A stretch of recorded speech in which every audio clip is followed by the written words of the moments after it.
Olá pessoal, paz do Senhor a todos, presbítero Giovanni Cardoso, do canal Falando a Verdade. Dê aí o seu like, assine o canal, ative o sininho para receber as novas publicações. Nós queremos falar sobre um tema que é muito controverso, um tema que inclusive é usado algumas vezes por pastores, por líderes da igreja para se blindarem, se autoprotegerem, não é, dos questionamentos da igreja. E a igreja do Senhor, ela precisa sim questionar os seus líderes, os seus pastores. Ao retirar o seu espírito, ou seja, Deus ao retirar o Espírito Santo do homem, né, ele também retira a unção. É óbvio, isso é algo muito óbvio, né? E nós queremos destacar alguns textos na palavra de Deus, será uma palavra rápida. 1 Samuel 16, 13 e 14, eu quero ler esse texto para vocês, meus irmãos. Diz assim: Então Samuel tomou o vaso do azeite e ungiu no meio dos seus irmãos, e desde aquele dia em diante, o Espírito do Senhor se apoderou de Davi. Então Samuel se levantou e se tornou a Ramá, e o Espírito do Senhor se retirou de Saul, e o assombrava um espírito mau da parte do Senhor. Veja que coisa interessante. Aí a Bíblia de Estudo Pentecostal, o pastor Donald Stamps, ele diz o seguinte: por Saul se rebelar contra a vontade de Deus, foi entregue às influências demoníacas. Ora, que coisa interessante. Deus, momentos antes, unge a Davi e coloca o seu espírito sobre Davi. Em seguida, retira o seu espírito de Saul e permite que o espírito mau, o espírito maligno, passe a atormentá-lo. Ora, irmãos, a partir do momento que o Espírito de Deus ele se retira do homem, automaticamente Deus retira a sua presença. A unção de Deus que havia sobre aquela pessoa, ela deixa de existir.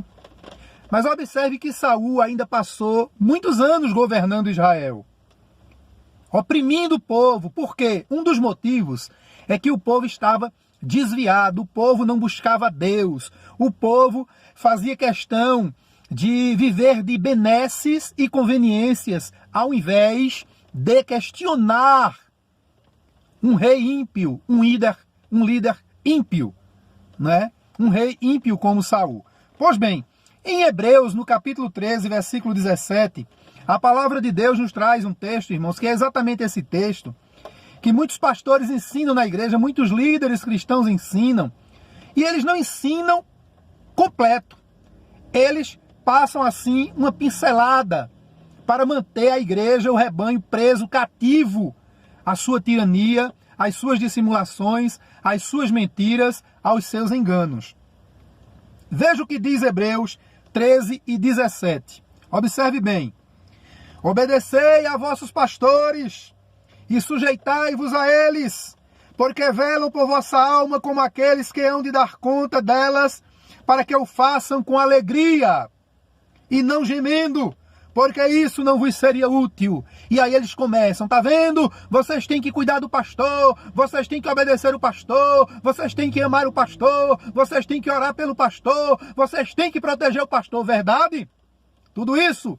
Mas enquanto este pastor permanecer na presença de Deus, agindo como homem de Deus, nenhum obreiro, nenhum membro da igreja tem obrigação de obedecer um pastor ímpio, um pastor desviado, um pastor que busca o poder humano ao invés do poder de Deus, um pastor ímpio, nenhum crente, irmão.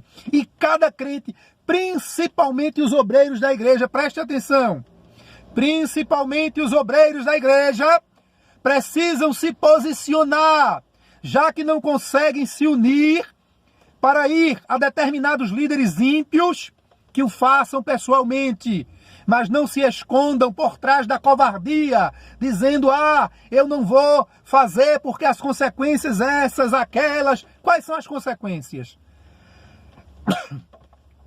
Será que você, meu irmão, tem medo de perder uma escala de culto? Será que você tem medo de perder o seu diaconato, o seu presbitério? Você tem medo de perseguição? Que homem de Deus é você? Que crente é você? O seu compromisso é com Deus ou com o cargo que você ocupa? Veja o que o pastor Donald Stamps explica nesse texto aqui, que muitos pastores leem para enganar a igreja. E não explicam como deve, porque eles devem ler esse texto e dizer: continue amando, obedecendo, não é? As diretrizes do seu pastor, obedecendo o seu pastor, amando o seu pastor. Mas enquanto esse pastor, enquanto eu permanecer homem de Deus. Por que não fazem como Paulo? O apóstolo Paulo, ele disse assim: irmãos, se alguém chegar entre vós pregando outro evangelho que não seja esse que eu ensinei, o evangelho de Jesus Cristo, seja anátema, mesmo que seja a minha pessoa, não acreditem. Entendam que eu estou desviado, era isso que Paulo estava dizendo. Vejam o que o pastor Donald Stamps ele diz. A obediência e a fidelidade aos líderes cristãos, aos pastores e mestres, deve basear-se numa superior lealdade a Deus. Você, obreiro, que prefere obedecer um pastor desviado, mentiroso, enganador, fraudulento, adúltero da verdade, a obedecer a Deus. Aí o pastor Donald Stamps diz: essa obediência aos pastores, aos mestres, aos líderes, deve estar baseada numa superior obediência a Deus. Primeiro Deus. A lealdade do crente em escala descendente, ou seja, começando de cima para baixo, é a seguinte: primeiro, você obreiro, você irmão, você ovelha, você crente, você deve obediência primeiramente a Deus em uma lealdade pessoal com Ele e com a sua palavra. Você vai na palavra de Deus, você lê que o mentiroso é filho do diabo. Por quê? Porque está escrito que o diabo é o pai da mentira. Se ele é o pai da mentira, quem é mentiroso é filho do diabo. Se o seu pastor é um mentiroso, como é que você vai continuar obedecendo a esse homem? Meu irmão obreiro, pastor auxiliar, se escondendo por trás de mensagens de covardia, dizendo: eu não vou colocar a mão, eu não vou falar, porque vou sofrer consequências. Que homem de Deus, que mulher de Deus é você? Que compromisso você tem com o céu, com a igreja, com a sua família?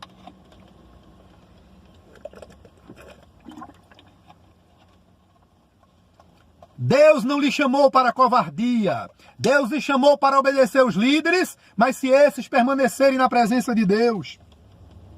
Observe, primeiro, obediência soberana a Deus, a sua palavra. Segundo, observe, lealdade à igreja visível, ou seja, a igreja que você serve. Você deve ser leal à igreja à medida que esta igreja permanecer fiel a Deus. Ora, se os membros começam a se desviar, igual ao líder, ainda que pregue a palavra, que fale em mistério, que sacuda o templo com a sua mensagem, mas é um mentiroso, é um iracundo, é um perseguidor, é um homem que muitas vezes é uma imundícia dentro de casa, o seu relacionamento com a esposa, com os filhos. E em terceiro, irmão, lealdade aos dirigentes, observe, lealdade aos dirigentes da igreja, enquanto estes permanecerem fiéis às leis de Deus, à sua palavra e aos propósitos da igreja. Irmão, seria propósito de Deus para a igreja a politicagem? Será que Deus, irmão, criou a igreja, Jesus criou a igreja, para que determinado líder envolva ela com a politicagem? Meu irmão, minha irmã, leia a Bíblia, abra os olhos, ore a Deus, tome coragem. Como é que você se permite continuar recebendo ordens de um pastor, de um líder, de uma liderança corrompida, caída, mentirosa, ímpia? Meu Deus, meu Deus, meu Deus. Mas vamos além para encerrarmos. 1 Samuel 26:11. Alguns se pegam naquele texto de Davi. Os soldados de Davi queriam matar Saul. Várias vezes Deus colocou Saul nas mãos de Davi para ele matá-lo. Se Davi tivesse matado Saul, ele não teria pecado. Aquilo ali foi uma escolha de Davi, porque ele amava muito a Saul, ele amava muito a Jonatas, e ele era muito pacífico. 1 Samuel 26:11.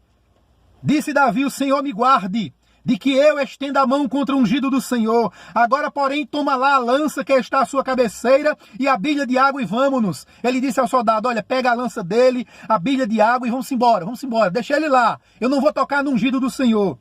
Aí o pastor Donald Stampes explica esse texto, ele diz: Davi evitou matar Saul, pois tinha certeza de que o próprio Deus removeria Saul e que Davi ocuparia o trono no tempo determinado por Deus. Era um sentimento de Davi, que não deve ser aplicado a todos, não. Preste atenção. A situação, aí veja o que o pastor diz, a situação muito singular de Davi, ou seja, uma situação especial, pessoal, de Davi e Saul, não deve ser tomado como motivo ou como exemplo justo para obreiros, dirigentes da igreja continuarem vivendo no pecado e no mal. O que o pastor está dizendo aqui é que a igreja tem que se levantar com respeito, mas com dignidade, diante de líderes corrompidos e corruptos, principalmente, irmão, o corpo de obreiros que representam a igreja junto ao líder. O ungido do Senhor, essa expressão, o ungido do Senhor, o que significa? O pastor Donald Stampes explica, diz o seguinte: esta expressão de Davi refere-se a Saul apenas quanto ao seu papel de rei de Israel. Não significava que Saul continuava agora na unção do Espírito Santo. Ou seja, irmão, o Espírito de Deus se retirou da vida de Saul, assim como tem se retirado da vida de muitos que se dizem pastores, homens de Deus, que perderam a direção de Deus há muito tempo, e Deus ainda permite que esses homens permaneçam oprimindo a sua igreja, dirigindo a sua igreja, massacrando a sua igreja. Sabe por quê? Por causa de você, obreiro covarde, você, pastor auxiliar covarde, você, líder covarde, que ao invés de se reunir e conversar com um líder corrompido, você fica aí dizendo: eu não vou, porque vou sofrer represálias, vou ser perseguido. Qual a perseguição, qual a represália? Ou você não crê no Deus que lhe guarda, no Deus que é dono da sua vida, no Deus que é dono da obra, no Deus que cuida de você, a não ser que você seja um obreiro, um líder, um crente, corrupto, prostituto, adúltero da verdade, não tenha exemplo de vida, porque a partir do momento que você for questionar um líder corrompido, ele vai lhe chamar a atenção e vai dizer: tire primeiro a trave do seu olho para querer tirar o cisco do meu. Irmãos, vamos ler Bíblia. Vamos ler Bíblia. Vamos viver conforme a palavra de Deus e executar o que está na Bíblia. Vamos acabar com essa falácia, com essa mentira, irmão, de dizer que tudo é escândalo, irmão. Quem pratica é quem peca e não quem denuncia. Jesus foi o maior causador de escândalo, não é? Leia o capítulo 23 de Mateus. Palavras de Jesus duras aos líderes. O ministério de Jesus aqui na terra, ele gastou mais tempo contestando os líderes corruptos. Que Deus abençoe a sua igreja em nome de Jesus.